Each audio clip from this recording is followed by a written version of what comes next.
Astral Conversations is a book that was published a couple of years ago, 2022, and it's the first book published by Aula Lucis. Now, I reviewed the second book published by this company just a couple of months ago, Hermetic Arcanum. This book was published anonymously. We don't know who actually wrote it. It was originally published as a website. It was just like a blog, right? It was 12 entries on a blog, and actually, apparently, more entries have appeared on this blog since this was published. And it's it's a lovely book. It's a very interesting book. I've got a couple of issues with it, but on the whole, I really enjoyed it. I found it a refreshing read, in fact, right? But first of all, let's talk about the look of the book, because that is the first thing that I noticed. Obviously, it's probably the first thing that many people will notice, is just how beautiful the book is.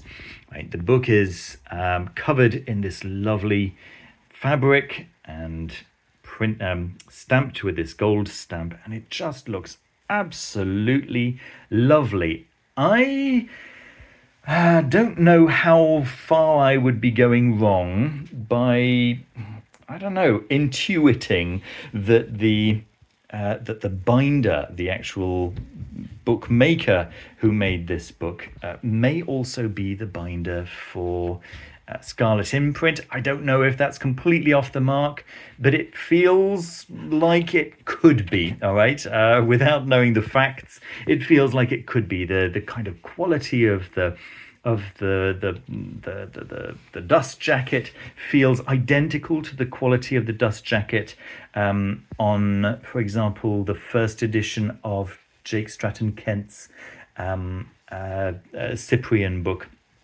The third book in his Goetic Encyclopedia, and in fact, all these stars are kind of making me think of that book and how just beautiful it was. Yeah. Anyways, just it feels like it could be in the same wheelhouse anyway, in terms of the quality. The paper is absolutely beautiful, the cover is beautiful, you've got this lovely purple ribbon, the color is just glorious, really, really nice. Now let's talk a little bit about the contents. When I first looked at the blurb here for the book, I thought I didn't actually want the book, right? Because it was talking about let me try to get the right light on this metallic print here. Conspiracy theories, the Illuminati, aliens, Planet X, ascension, DNA activation, all this stuff, which is completely like it makes me angry because so many people getting started in the occult fall into these traps, right? They see these words and they kind of start going down rabbit holes, which really have been invented by people with nothing better to do with their lives, and it doesn't lead them anywhere useful. It usually leads them to political extremist websites and rather than any kind of understanding or knowledge and so on. So seeing all this, I was like, no, I don't really want that. And then the publisher reached out to me and said, actually, really what the book is that it takes all of these misconceptions that beginner occultists fall into and addresses them. And as I read the book, I realized that that's exactly what's going on here. So it's written in the style. It was inspired by Le Comte de Gabalis, which has just been announced as a pre-order from Black Letter Press, which is really cool to have a new edition of that. But the idea here is that it's the author who is overhearing a conversation between two occultists in the astral plain. It's very tongue in cheek, right? You've got this neophyte who's just working out what's what in the occult world called Flitterflop, and then is it Arthur Flitterflop?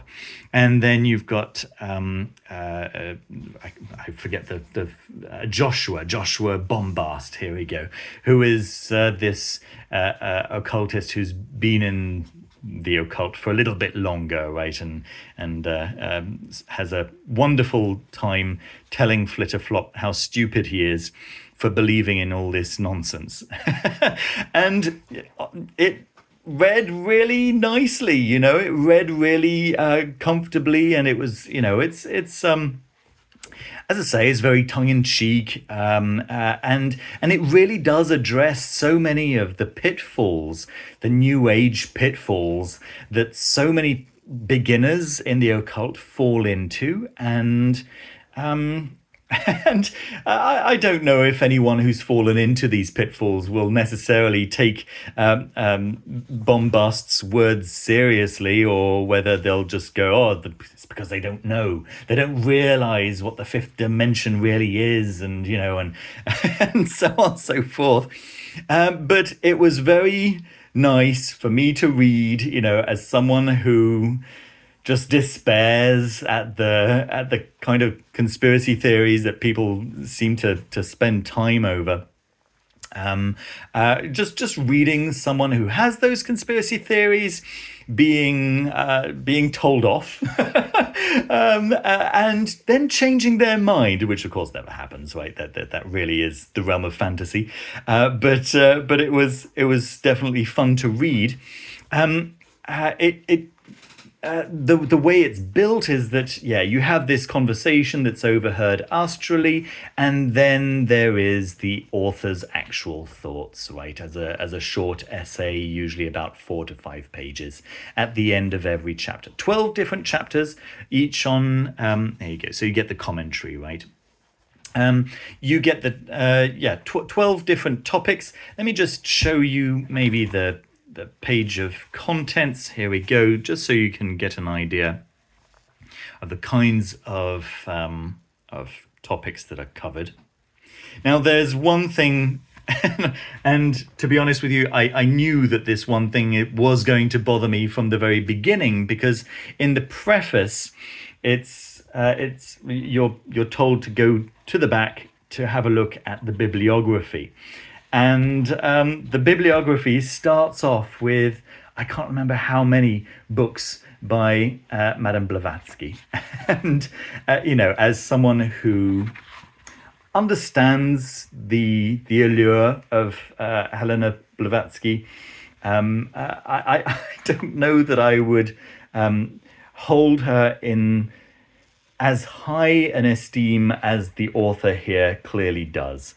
Many of these authors are, turn of the century, late 1800s, early 1900s authors, and that's clearly where the author has got the majority of his, I have reason to believe that it's a man,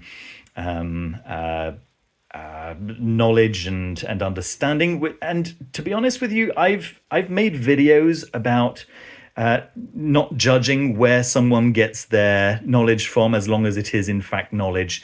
You can find pearls in the dankest of sewers, and so no problem there really. But when I see the Kabbalion in the bibliography, it's not a fantastic look, but I'll repeat what I just said. It doesn't matter where someone finds their truth, as long as it is indeed truth. So as I say, I think that this is going to be it's a light read. It really is a light read, and it's one that beginners will probably appreciate, just to be shown what pitfalls to avoid, as long as they haven't already fallen into those pitfalls. I don't think that it's going to help anyone who has fallen into those pitfalls, and I think that it's going to make a few occultists who've been in the game for a little while, I think it's going to make them chuckle, right? I think that many of them, as long as they can get over the the fact that that the author clearly thinks that Helena Blavatsky belongs in the same club as Jesus Christ and and Maitreya Buddha. As long as they can get over that, then I think they're going to have a really, really good time with this, and have a really nice laugh. And I learnt quite a bit, actually, because I regularly hear people say utter nonsense, and I think to myself, where on earth did you get this rubbish?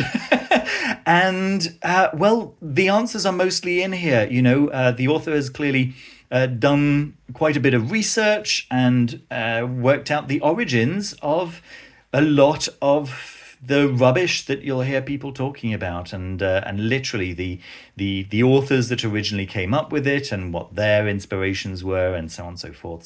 So yeah, from that perspective, it was actually quite useful for me. I think you're never too advanced to to fall into pitfalls. Possibly, I mean, you definitely get a better feeling for what might be a pitfall, what probably is a pitfall.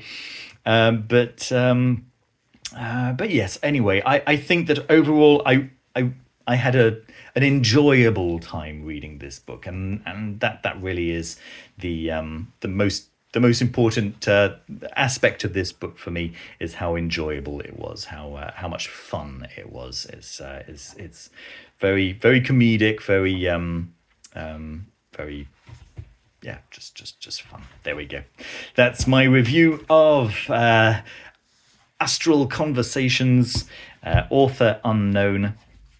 And yeah, if you want a very, very beautiful purple book on your shelf, this is definitely one to consider. There we go. Thanks ever so much for watching the review. Don't forget to leave a thumbs up, subscribe down below if you haven't done so already, and I'll see you very soon with another video. Take care. Bye-bye.